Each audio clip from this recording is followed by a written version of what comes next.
Good evening, ladies and gentlemen, and welcome to yet another edition of the show. We are going to talk tonight about Noah's Ark, specifically Ken Ham's version of Noah's Ark. I'm joined here tonight by Tankia. His gamer tag is known as Tankia. And he has done some research as far as the Ken Ham edition of Noah's Ark, as well as a little bit more on Noah's Ark in general. The reason why we're doing this is not just to regurgitate the same debunking that has already went on by countless other YouTubers and countless other authors, researchers, scientists, scholars, etc. That pretty much is just beating this thing down to the ground and then some. Noah's Ark could not have existed and functioned in the way that was told by the story. Mind you, a story that has been retold at least 3 other different times in human history outside of the Bible. So with this said, for those who somehow don't know for whatever reason, Ken Ham has convinced the state of Kentucky to more or less help fund his endeavor on building a quote-unquote real life-sized version of the Ark as depicted in the Bible. A lot of memes have been floating around as far as how much money has been spent and what the actual economic return would be for the state of Kentucky concerning the limited number of jobs, the actual number of tourists that will come in there, and how much money will actually be distributed throughout the state based off of this. We're not going to focus too much on that, aside from the why people decided that this would be a great idea and why they still believe in this and how much has it actually cost the citizens of Kentucky. But before we get into that fun stuff, I'm going to turn this thing over here to Tankia. And please, good sir, tell me exactly what the heck is this Ark supposed to hold, and how do people even rationalize this in their head as this thing actually existing and functioning? So, as many of you know, and probably everyone knows the story. Noah's Ark. God told him, "Big flood's coming. Get all the creatures in God's land together. Get to one of each, male, female. Put them all in a boat, and kind of just float during the flood, and then reestablish everything." That's the basic principle of the story of Noah's Ark. And through however many billions of tellings of it, we have different varieties that we've seen, even in mainstream media. There was a movie called... Stand by here. We have a little bit of technical difficulties here. Could you check your mic, please? Thank you. It's plugged in. Is it not working? Is it working now? Stand by. It may just be my end. Go ahead and continue. Let me see here. Let me know. Continue on. Let's see if it's working. Okay. Anyway, so we've seen movies like Evan Almighty that kind of did the whole thing, build the ark, get critters on there and stuff. Well, the thing that's coming up now is a lot of discussion is what animals would have been on this ark. What got to make continue on, thank you. So basically what's kind of become the issue for the Ken Ham's version of Noah's Ark is that there are several, let's call them exhibits, replicas of dinosaurs. And it's a pretty wide range of dinosaurs. A lot of people are having issues because if you look at the scientific historical fossil record, several of these dinosaurs didn't live at the same time and are pretty spread out through the Jurassic and Cretaceous periods. I don't think there's too many from the Triassic, but I haven't seen all the pictures on it. But essentially what is kind of happening is kind of this divide now is a lot of people are saying, hey, dinosaurs are kind of dead and gone way before this whole flood thing happened.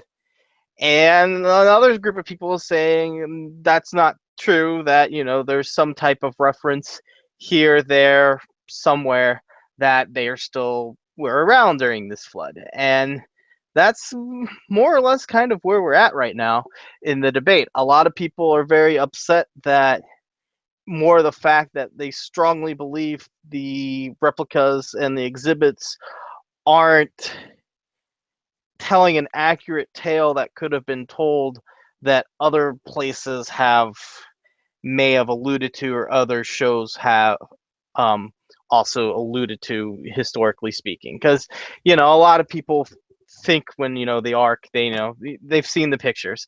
There's some giraffes, some elephants, a couple lions, tigers, zebras. Whatever little critters just decided to get on the boat. Most of them being African animals, European animals, and like the Mediterranean, Persian Gulf, uh, um, Middle Eastern animals. But the debate really comes down to how realistic is the story based off of what they're trying to present. The presentation is basically saying the entire biodiversity of the planet Earth, plus several million years of biodiversity, was able to fit in this vessel. And it's just kind of hard to buy that. Now, I will say it's very possible with many things, including myths and other stories, that there is probably an amount of truth behind this. I did some digging because I was reading about this, and I saw people saying that there was scientific proof that the floods happened and stuff. And I thought that was, hey, interesting. Maybe if there's proof, it's worth reading and seeing what about it. So digging into it, it is possible that the flood happened. However, we're not talking about a flood that engulfed the entire planet Earth. We're talking a flood that engulfed what was their entire known planet Earth, which is pretty much the Mediterranean Black Sea area. Um, there's a lot of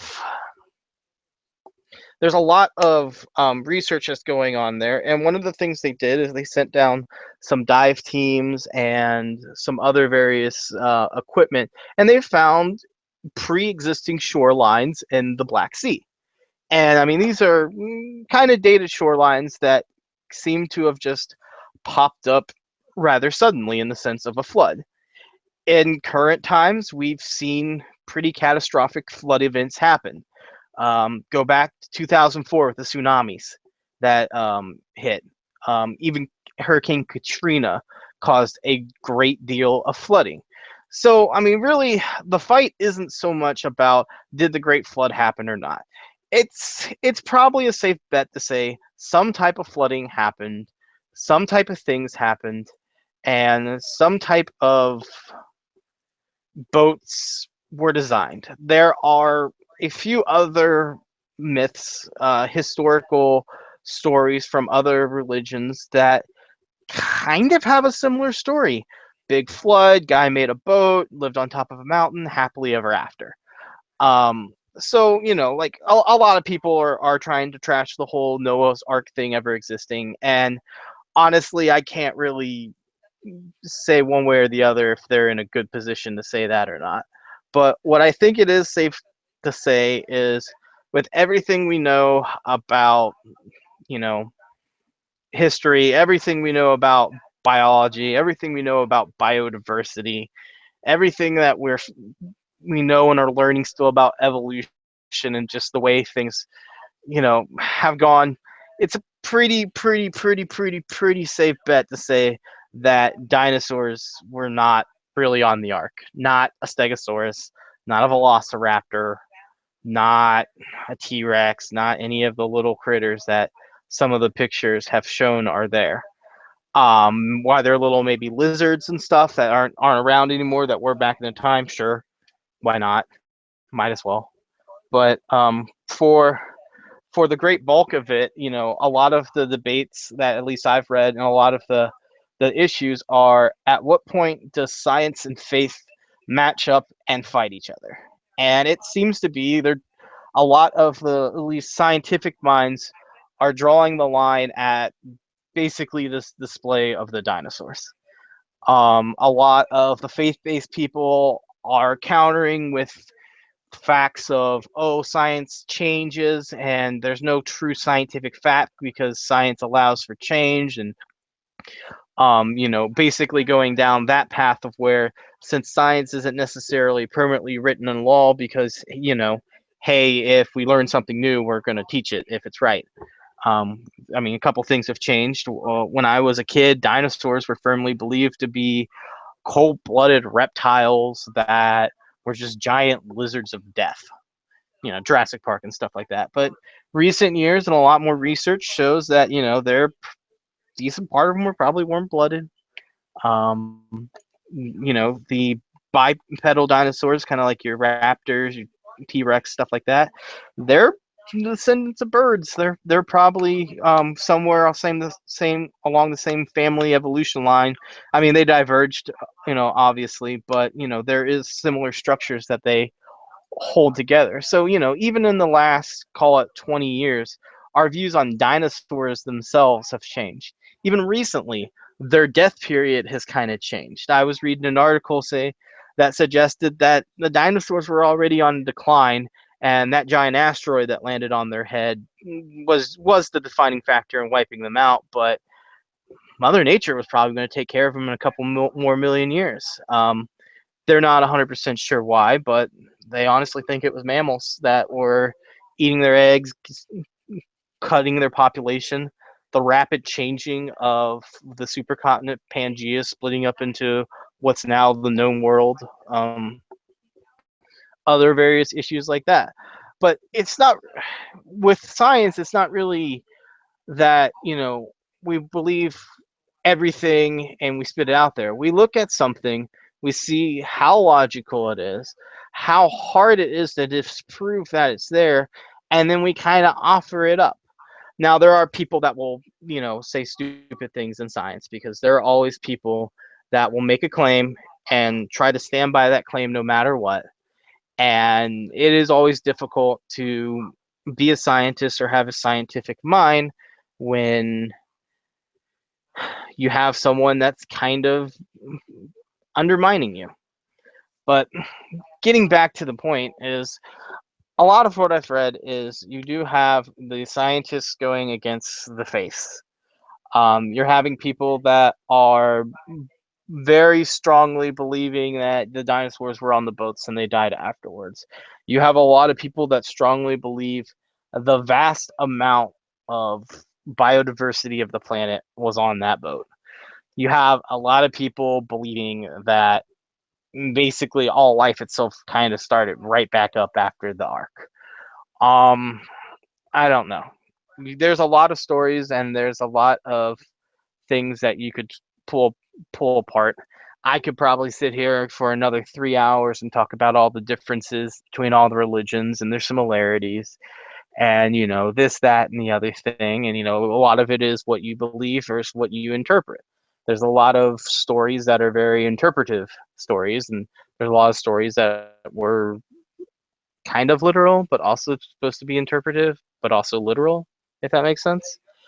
But yeah, so basically the bread and butter of the whole thing is that we have on display what appears to be replicas of dinosaurs.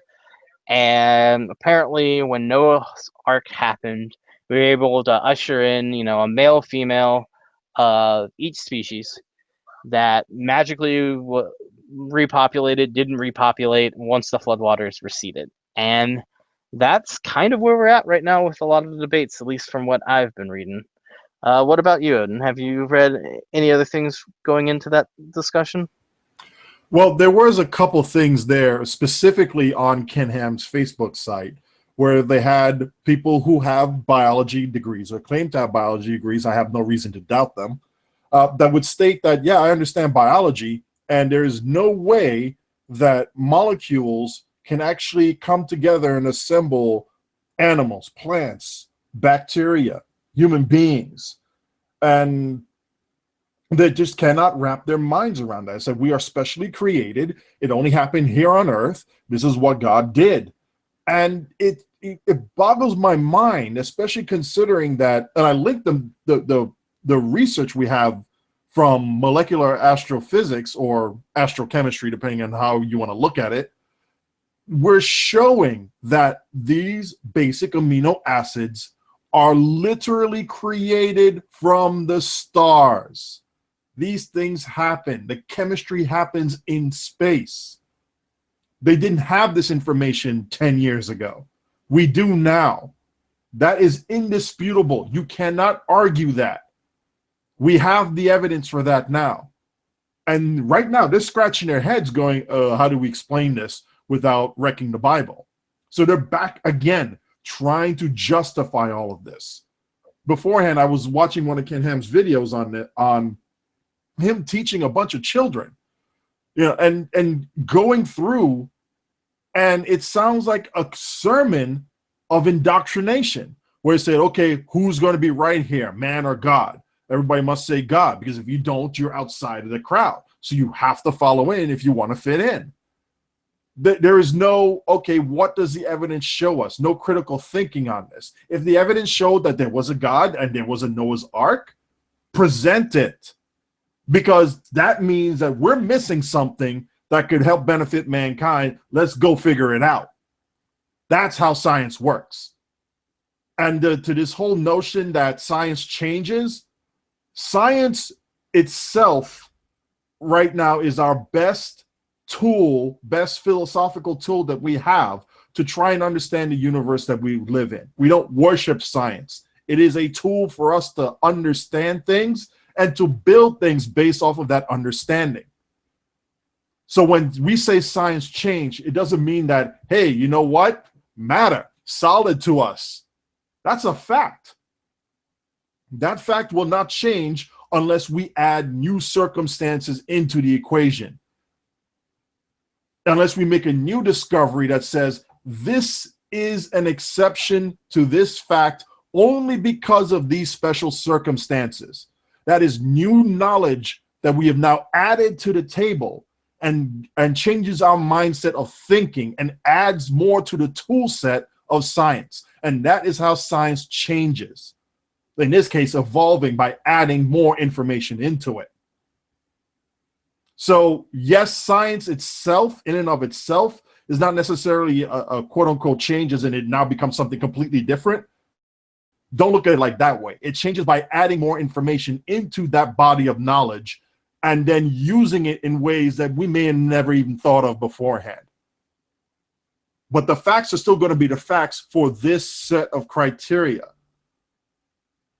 Now, in order for the God of the Bible to even exist, all sorts of special pleading has to be made, especially concerning the ark, because we've already tried to replicate the ark design and see if it's seaworthy, and we couldn't even get to those type of dimensions before the thing would tear itself apart on calm waters, let alone riding through a storm, or in this case, a flood.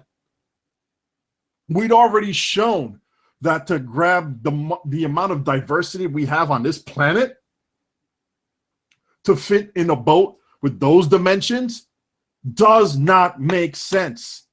It is impossible. So the only way you're even going to try and do that, let's forget the gathering or feeding them or taking care of the special needs or the climates or everything. Let's just put all those animals in there. Everything that would lead to the biodiversity we have today. There is no way, unless you have divine intervention, that would even happen. So why would you even need 8 people to do anything? It's just God. Just hit the reset button, you're done. Why? But that's a whole philosophical debate for another time. Dealing strictly with the ark itself, the stories are retold story, possibly based on truth, most likely based off of one of the articles that you found that we're going to get to here shortly. But it's a retold story. And the flood was not worldwide, because we have other civilizations that have writings during that time period, and there wasn't even a mention of a long freak storm, let alone a flooding. And wars happened during that time. And let me tell you something. If a big flood came around and killed off a bunch of people, they wouldn't worry about trying to kill off a warring nation or faction or tribe. So already, evidence says nope. No, no, no. And then the explanation of, well, you only need to bring kinds in there. Well, what is a kind? And again, there are plenty of YouTube videos trying to decipher what the biblical kind actually means, because AIG, Answers in Genesis, Ken Ham's group, cannot even nail down what a kind is. They cannot objectively define it. So we say, oh, we don't need to bring all these breeds of dogs or wolves or everything else related to that. We just bring a canine and be done with it. And then that canine will then start replicating like mad, and then, you know, start giving us different breeds, and then those different breeds will start spreading all around the world, and then they would diversify based off of their environment. So microevolution will have, but macroevolution doesn't exist, because even though all it is just a lot of microevolution strung together, that doesn't exist. You see what type of mental gymnastics you have to do in order to try and make sense out of this? It doesn't fit. Then also you have to consider the fact that if everything got the magic reset button and had to start with a new father and parent, after 2-3 generations, you're going to have severe breeding, and we already know that's a big issue. I mean, there's laws against that. So even in animals, like, one of the biggest problems that we have in society today is with our zoos. Our zoos are starting to have issues with inbreeding the animals, because they only have so many animals that they can breed with each other. And, you know, as the older ones die and they only got the kids to go, and then they're breeding the kids with the kids. That was one of the big things to, you know, throw it back there with when that silverback gorilla in Cincinnati fortunately had to be put down. He was brought to Cincinnati to rebolster that gene pool that had pretty much become inbred, because they only had so many gorillas to breed with each other. So, you know, if you're talking, you're going to have every single species now immediately related to each other. After 2-3 generations, they're going to start having some pretty severe issues, genetically speaking. Well, we can look at a current example of this is happening right now over in Africa. We have a certain species of cheetah. They're inbreeding to the point they could literally cut the skin off of one, graft it onto the other, and it literally fuses like, oh, you're related to me directly. Good. I'm going to work here without rejection. And pick any random two and do that, versus pick any random two animals out there of the same species and try and do that, and you run a great risk of having tissue rejection. And any disease, whether it's a genetic-based disease or a type of virus or bacteria that will, specifically a virus that will affect one, attack them at the molecular level in some way, shape, or form. I'm not a geneticist here, so please forgive me if I screw up any parlance here. But if you have a disease that will strictly affect one group that has a specific sequence and it attacks them there, that you wipe that whole group out, period. Genetic diversity helps protect you against some of these type of diseases out there that want to replicate and wreak havoc across your population. You don't have to deal with that if you have a very healthy mix of genes throughout your gene pool. This hits, one bad disease hits, there goes all those cheetahs, gone. See ya.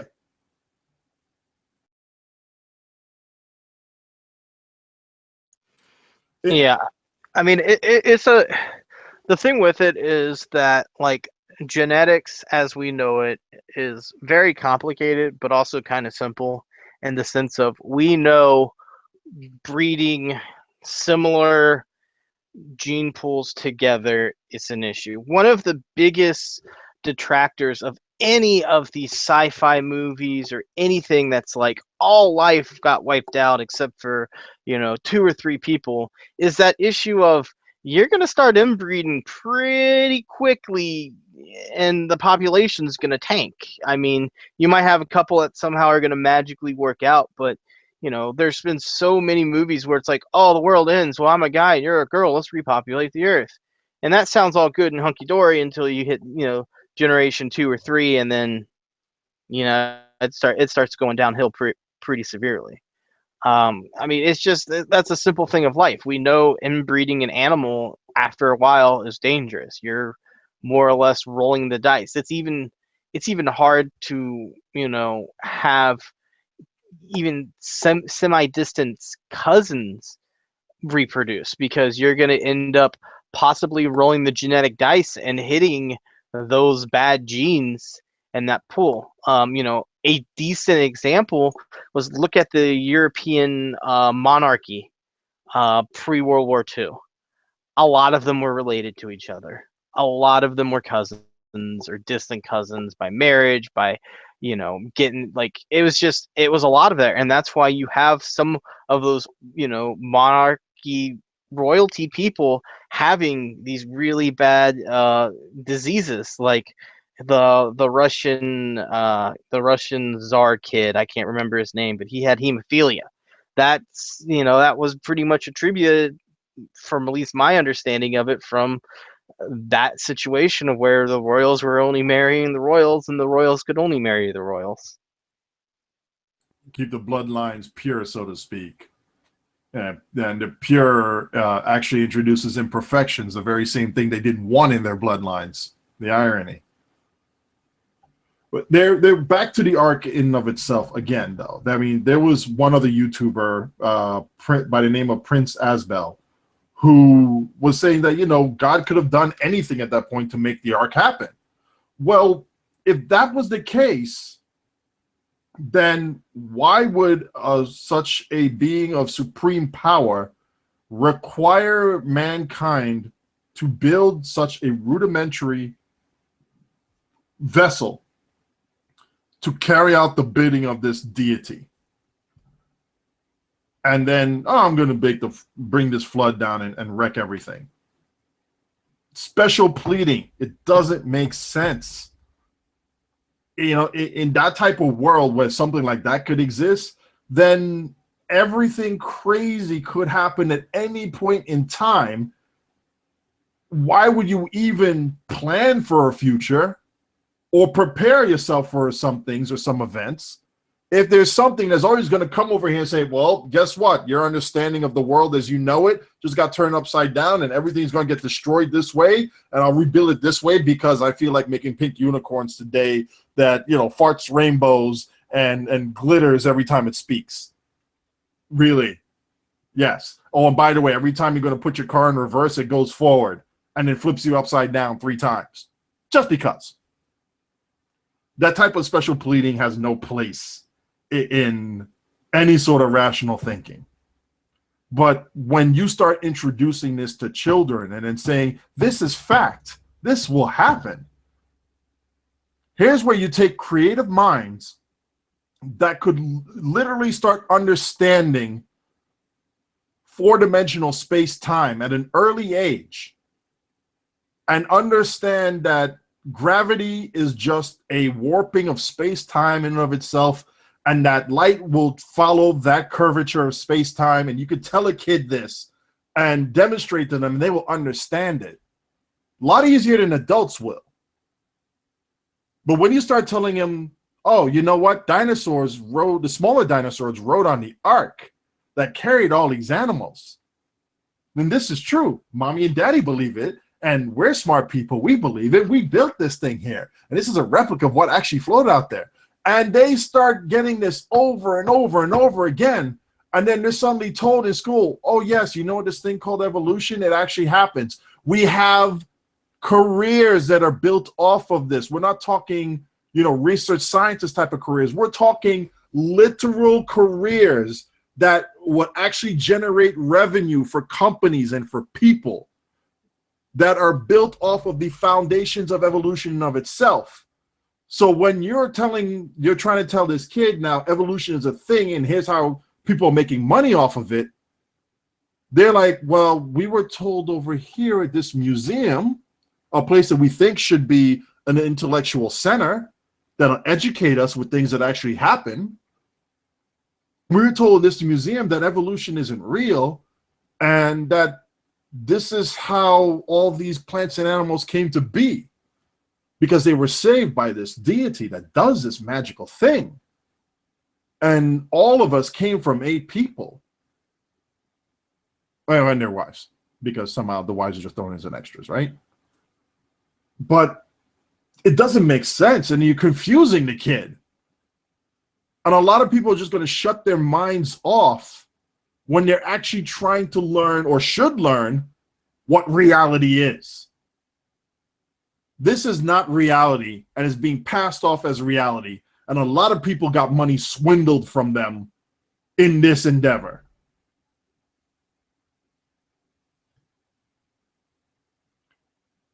Thank you. You have anything else to say before we move on to what you find?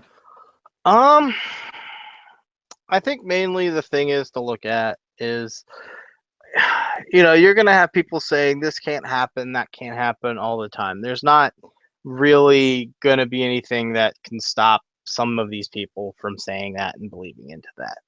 I think what's important to take away from this whole situation is that we're not so much attacking the fact that it didn't happen, because I'm sure somewhere there was a flood that flooded a crap ton of land, and it looked pretty horrific from somebody sitting on a hill writing it out in the book, or later telling some friend of a friend of a friend of a friend.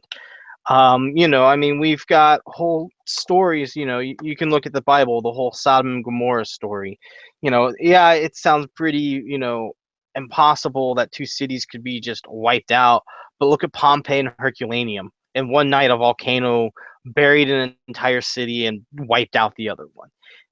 Natural disasters on very large, what could all even be considered the biblical scale, it's possible, but it depends on how that had been seen, interpreted, fantasized a little bit. I mean, if you're considering some of these people might have been a little creative when it came to words, then yeah, there's some hard things to explain. There's some really hard things to explain. I mean, it's almost saying the movie 300 is what happened during the Greek wars there.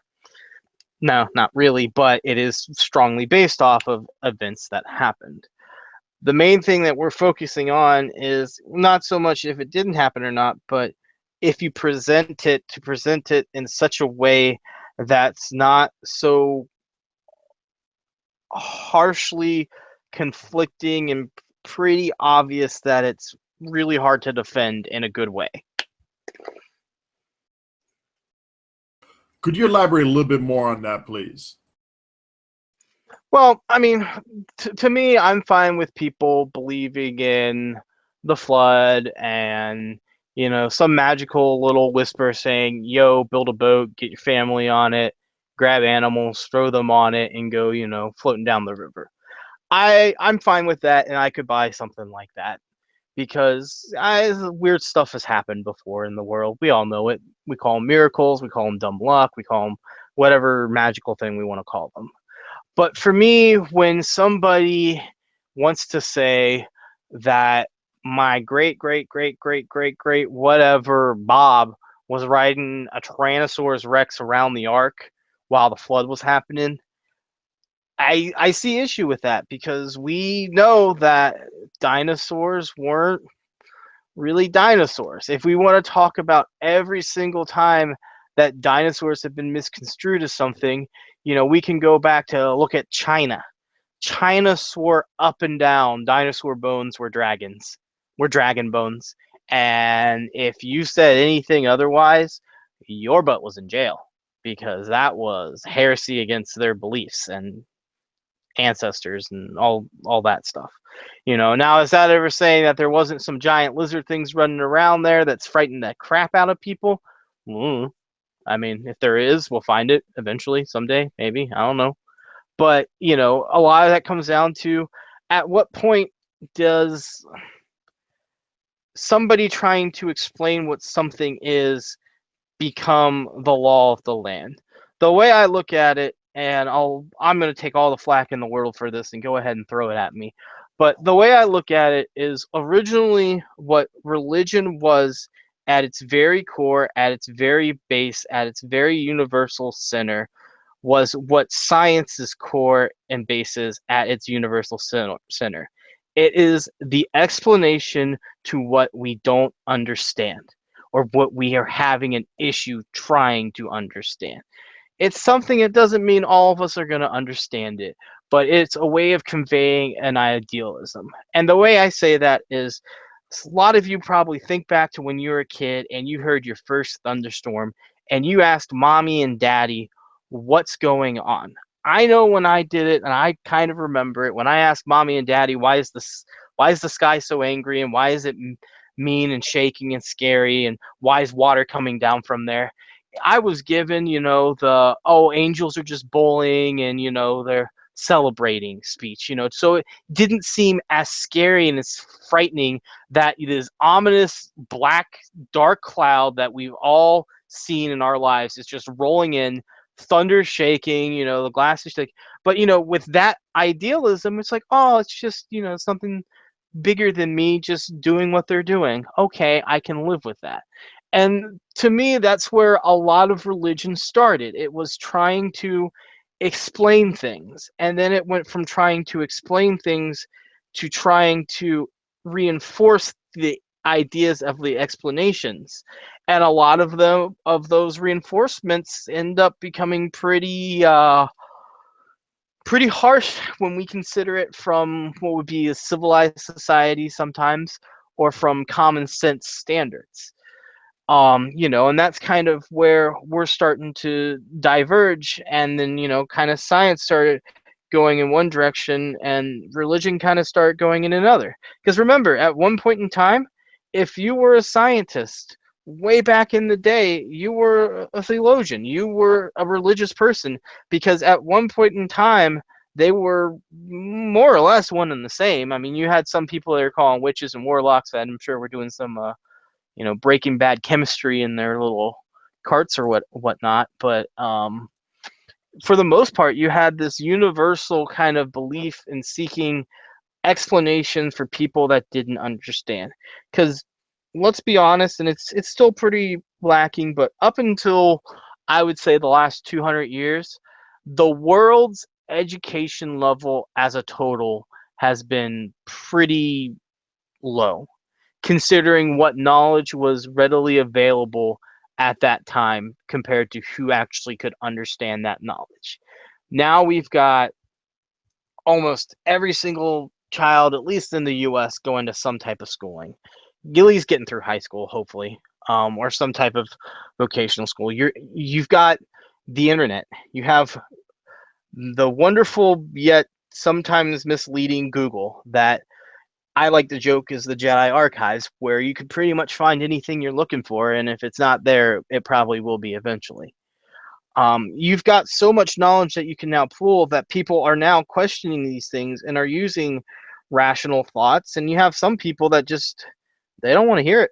They firmly believe something, and they firmly are selling the idea that they're selling. And I mean, not to throw some things on the table, but sometimes you have to look at what you're investing on. Are they selling you the actual truth, or are they selling you something so they can have a nice wealthy lifestyle, and be able to retire a little bit earlier? But going back to the main point is that what Ken Ham has put up as his version of the Ark, I think personally has a lot of flaws in it. I don't think dinosaurs were on there. I think you're going to be very, very hard pressed to prove that some of the dinosaurs they're depicting were ever even remotely in the era of a human being. Did they have some big lizards? Maybe. I don't know. Probably a crocodile. Let's throw a crocodile in there. They're old enough. But I mean, the main thing is what they're depicting and what they're trying to pass off is, dinosaurs were there. And me, myself, I've seen it. I have some friends on Facebook, love them to death, but they are sharing these ideas and they are trying to push them and not share them kind of willingly. They are literally pushing them out as, well, scripture. Let's go with that, scripture.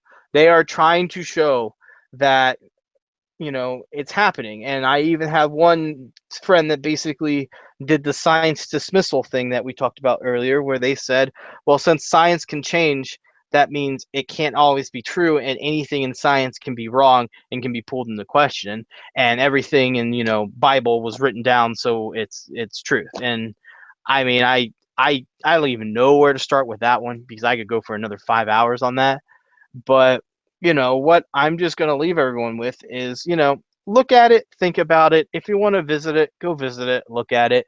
You can kind of decide for yourself what you want to believe. If you want to think that there was big dinosaurs that somehow didn't bother to eat each other and played nice, and I mean, I don't know about you, but they're saying everything was kept in wood cages, and I'm pretty sure some of these animals could just sit down and break them.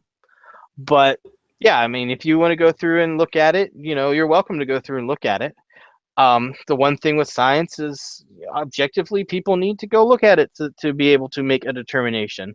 Science is willing to see what the other side has, to objectively look at it, try to rationalize it, try to disprove it, try to do a variety of things, mainly the scientific method.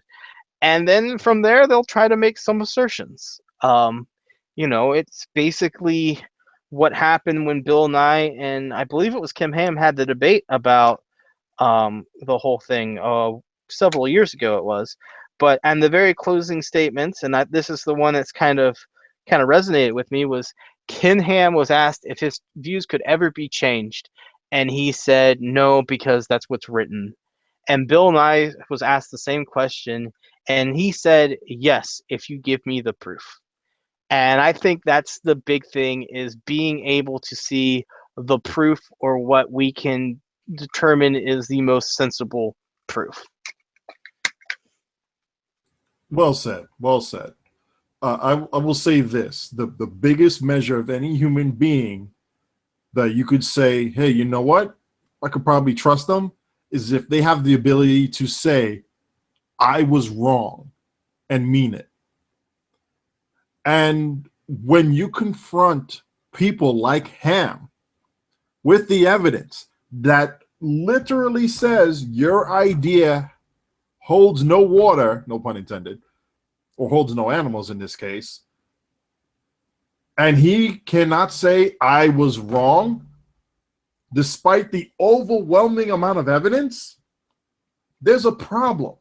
And I would actually go so far, even further, and say that while yes, it would be nice to be able to study what is in this museum here, how they're depicting it, I actually would say do not support this con artist's endeavor. Do not go over there. Do not pay the fees. Do not pay the admission.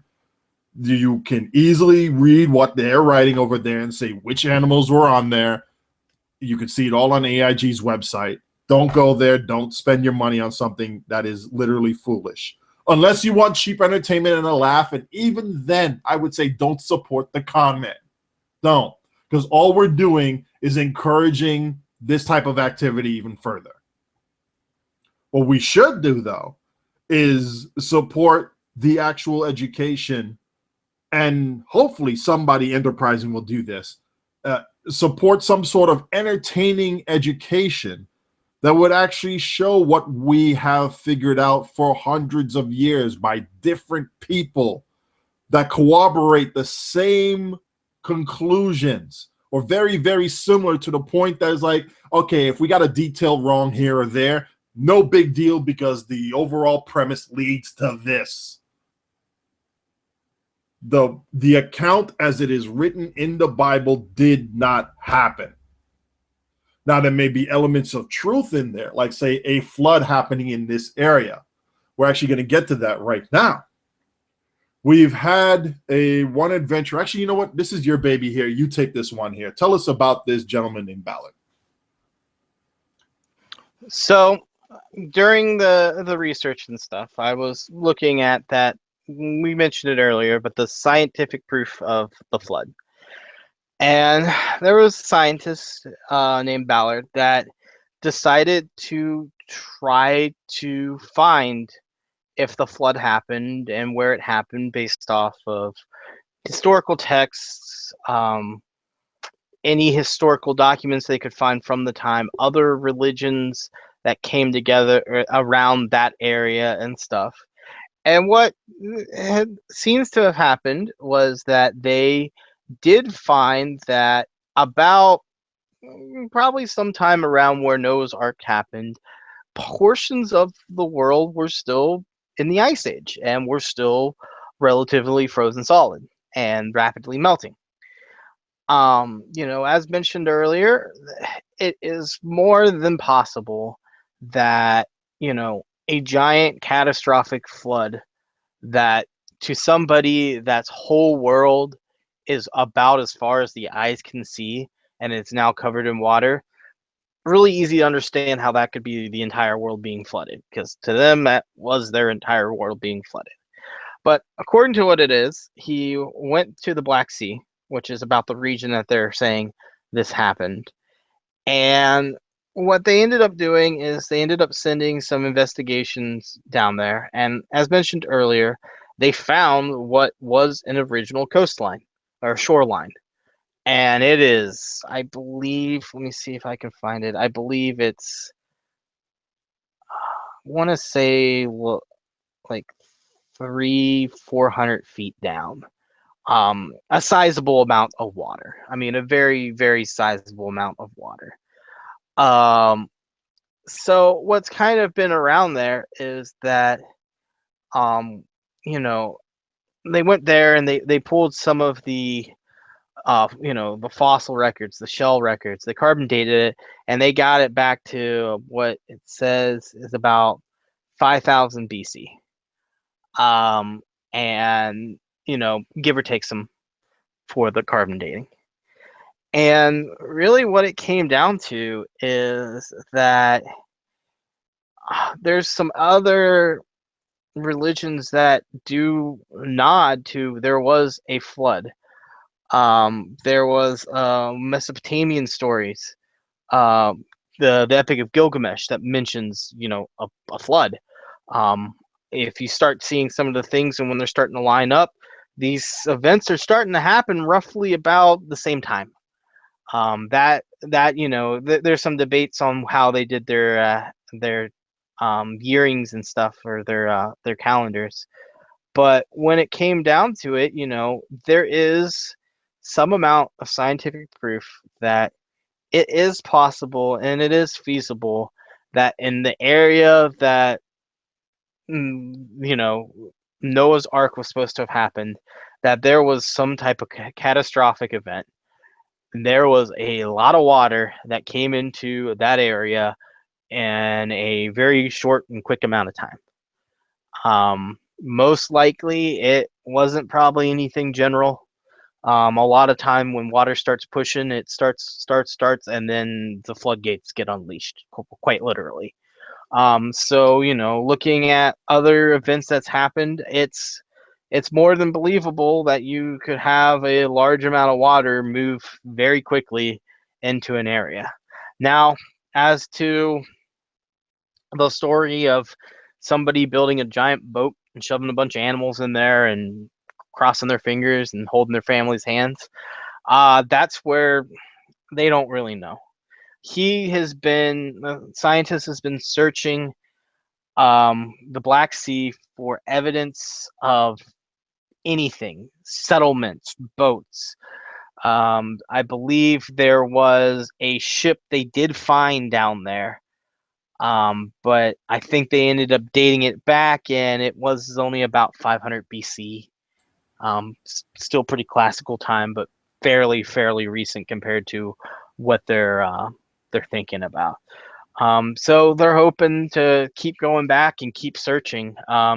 His scientist he's under a very, very strong belief that, but through statistical probabilities and basically just searching every inch that could be possibly down there, they're most likely, hopefully, going to find something. What's very unique about the area they're searching in the Black Sea is, if you don't know it or not, that body of water doesn't have a lot of oxygen in it. There's a lot of dead, call it dead zone, dead space, dead water that's deep down there, and it is extremely good at preserving things, extremely good at preserving wood, pottery, remains, bones. So that's their hope, is that, if they do find something, they're going to find something that can at least explain, yeah, there was people in this area that are down this far that don't necessarily belong. The big thing they're looking for is they're looking for, in the area where the shoreline was and where the shoreline is now, they're searching in that area, basically hoping to find a village, a hut, some type of little settlement, because then they would know there was something here, water buried it under however many feet of water, and now it's resting at the bottom of the sea. And that would be pretty much the pretty determining factor that there was a catastrophic flood event that happened there. It'd be really interesting to see if that happened or not. Me personally, it doesn't. I would actually be very interested to see if that happened, because that could lead into other things like the sudden displacement of, say, something like Atlantis. Some of the other mythical things that just there one day, underwater the next. I mean, it could lead to some possible ideas and possible, further scientific studies to think if you're going to do there. And honestly, the whole thing is they're not really trying to find the ark or anything like that. They think it's pretty foolhardy trying to find something like that. And realistically speaking, the ark would have survived, so it wouldn't be underneath the sea that they're looking for. It would have probably been torn apart and turned into houses, and used in the way that it was built to keep life going. So what they're looking for is they're looking for a village underwater, and they fairly believe if they find that village, that will kind of be at least a strong indicator of that catastrophic flood event, which would give some meaning to the flood in the Bible and in the Epic of Gilgamesh and some of the other tales that have floods happening at an area and time where they believe that, the Noah's Ark story could have existed. Thank you. A lot of those stories, though, and here's one of the things that actually take away from the credence of the accounts in the Bible, and those people saying this is literally true. A lot of those flood events, when you look at these cultures that discuss their own flood events, happen at different time periods. So it's not like, okay, this flood happened at this area, and if Ballard so happens to find evidence that a major flood did happen here around ballpark 6,000 BC, other parts of the world where civilization existed, there's no record of a flood event, no tale of it around that time period. So all these other different areas in the world that speak of a flood event, speak of it happening for those that can actually date it, speak of it happening at different time periods. But we have Irish legends that have flood events that's different from the time period of the ancient Greeks and Romans, different time period from the one on the Epic of Gilgamesh, different ones from the one that the Aztecs discussed. So if you were looking at this and we're seeing, okay, these type of flood events do happen in different geographic regions and in different periods of time. Let's study that. Let's understand that. Let's find out why these things happen in these different regions. And then we can start understanding, okay, here's the climate of it back then. Here's the situation that happened here. It may be some sort of information that we can use to say, oh, crap, if this is a cycle of events that's happening, then we can use this data to predict the next major flood event that might happen in this area, or at least get a good idea where it might happen, and then prepare for it so that current human civilizations won't suffer like the past ones. That is what science is about. So we would love to understand if there was a flood event that happened in this region, and there was human civilizations that are there. aside from it being a very interesting archaeological find, and we may understand something about the civilization that lived there and the peoples that lived there, where any survivors may have went to, we'd also like to see if this is something that would happen at a specific, frequency. And if it does, we'd like to know about it. Or who knows what else we might find. Who knows? But we won't know unless we start asking questions and keeping an open but yet scrutinizing mind to be able to look at the evidence and see, okay, which way will the evidence take us? Not having an end destination or end goal and saying this is what it is and try to make the evidence fit that or skew it or misrepresent it or flat out lie. That's what we want. That's what we want to have happen. We don't want to lie. We don't want mistruths or half-truths, because that gets us nowhere. Eventually, it will be found out, and it'll be useless to us. It'll be useless to us as human beings, because that gives us no real knowledge, no tangible knowledge to be able to carry us into the future. We can't build anything off of that. So, to this arc here, if it was just saying, hey, look, you know what? We're building this arc because it's going to be, it's part of our legend and our culture, just like how Hogwarts is to modern day legend and modern day culture. Great. Go ahead. Have fun with it. Spend whatever amount of money you want in there. Have a field day with it. It'll be cool. Whatever. Yay. Kids rode around on dinosaurs. Humans did that back then. You can do it too now. Yay. All right. That's fine. That's a fantasy land. But you're selling it as that. And I have no problems with that. Have fun. That's a good business. But when you're trying to say this actually happened, despite the mountains of evidence, that's saying that no, this did not happen. You'd still try and pass this off to people as this is real and come spend money on this that we say is real, and don't open your mind or learn something that actually did happen. No, this is real, and you're going to pay us money to experience a lie, but we're going to fool you and say it's real. You're being conned if you support that. That's just demonstrably wrong. So if he's selling it like a fantasy theme park, go play around with dinosaurs. Here's this one legend that has helped shape part of Western society and humanity, and we made a theme park out of it. Great. Go ahead. Have fun with that. No problem with that whatsoever. Heck, I'll bring the kids and support that. That's fine. That's fine. We'll say, look, we don't have a Mount Olympus ride. You don't get to ride, on the fins of Poseidon.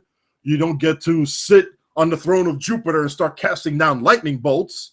But hey, look, there's this guy named Noah. His sons did this, and they built this huge ark and whatnot. And you can do this too. Oh, buddy, we could ride on some of the animals. Oh, here's another ride helping to shepherd a lot of this over. Great. Great. That's fine. But when you are trying to sell this thing off as real, and it is not real, no, don't do that. Hold on, I got to bring him back in there again. Welcome back. Thank you. We'll be here shortly. With that said, as soon as he gets back here, I'll give him the closing remarks, and then we're just going to wrap this up. And by the way, a lot of the links that we have here from different YouTubers who've actually done the research and the evidence, again, I'm going to try and compose a wide range of links, and I'm going to just put them in the description here, along with the National Geographic article on Ballard and any of the actual research that has actually come in. You'll have the links there as well, and we'll keep that link updated as much as possible. But please, folks, the bottom line with this, I know we're specifically going up against something here that's being passed off of reality when it isn't. We need to make sure that things like Ken Ham and that type of mentality does not become the standard for this country. where we would rather believe in fantasies because it's extremely easy to digest and it makes us comfortable and warm and fuzzy inside because it's been explained away so easily, versus actually trying to learn what is real, whether it be simple or complex, and then building a society off of that. Yes, it sounds hard, probably is a little bit hard, but when you have that knowledge and a good foundation of that, then it becomes easier for you. The first step seems hard. They seem very hard, but after a while, it becomes easier. And I'm not saying delude yourself. Sorry. Put up an illusion and blinders in front of your face so that you will walk this path. No, analyze it, criticize, ask questions.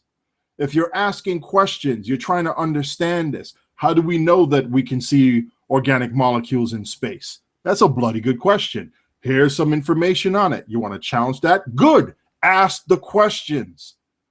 And then you can start learning about it. How do we know that chemistry could be the precursor for life? Well, here's sources of energy that could help these molecules bind together. Here's the quantum mechanics that's saying that we don't need a whole lot of energy constantly in order to cause a number of molecules to come binding together in this manner.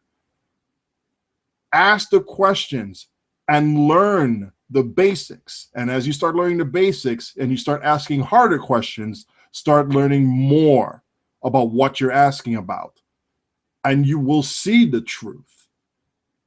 You won't get to an end because we don't know what the end is, or even if there is an end. So that's that. The reality is we don't know. And the more that we don't know everything. And any religion or any text says that they claim to know everything is flat out wrong. If they say they have the answer to everything and they got it all tidied up and nicely put in a bow and you can go to sleep at night because everything has been answered, they're lying to you. We can say from a scientific standpoint, we have a very good understanding of what X is or what Y is or what Z is. We know more about evolution than we do about gravity. That is a fact. Can we know more about it? Oh, yes, we can. Because we know enough to know that we're barely scratching the surface of the amount of knowledge that we could gain from this. And we have the humility to say, yes, we know something, but we don't know everything. And there could be something that would challenge what we know, to add something new to it, to say that, yes, we know that evolution does happen. Here's a certain criteria that we have here. It goes this way, but here's some new information that's coming down the pipeline that adds more knowledge to this that we already know that does happen. So to say it may be different under these set of conditions or underneath the ocean or different in space or different on this planet that happens in a completely different way. We get that. But this, no. This is how do I put this? I'm just going to come on and say it. This is fraudulent. The people of Kentucky has had their money wasted on this thing that's being passed off as the truth, and people are going to have to pay money to go see this fantasy and making their kids believe that this is reality. Tankia said that he has some technical difficulties he's got to deal with anyway, but from everybody who's come in and watched this live or just said hello, thank you very much for doing so. We're going to wrap it up here and call it a night. Thank you very much for tuning into the show. We're going to continue on the commentary. If you have anything you want to come up and say, look, I disagree with your points, by all means, please leave it in the comments there. Post questions, post serious questions. We'll try and get somebody who's a specialist in that field to answer it. Or if you want to come and debate, I'm more than happy to accept it. We'll keep it friendly, we'll keep it cordial. We'll go and debate the points. And I don't hate anybody. I don't think anybody's an idiot. unless you want to demonstrate otherwise. Then that's on you. I'm not assuming anything else. So with that said, thank you all. You all have a good night. Catch you later. Oh, you can say good night, Tanka. You have the last word now. And I'm back. My computer decided to turn itself off. I don't know how that happened. We're not even going to mention it, how it happened. But yeah, y'all have a good night, and just there's some food for thought for you. Take it easy, everybody.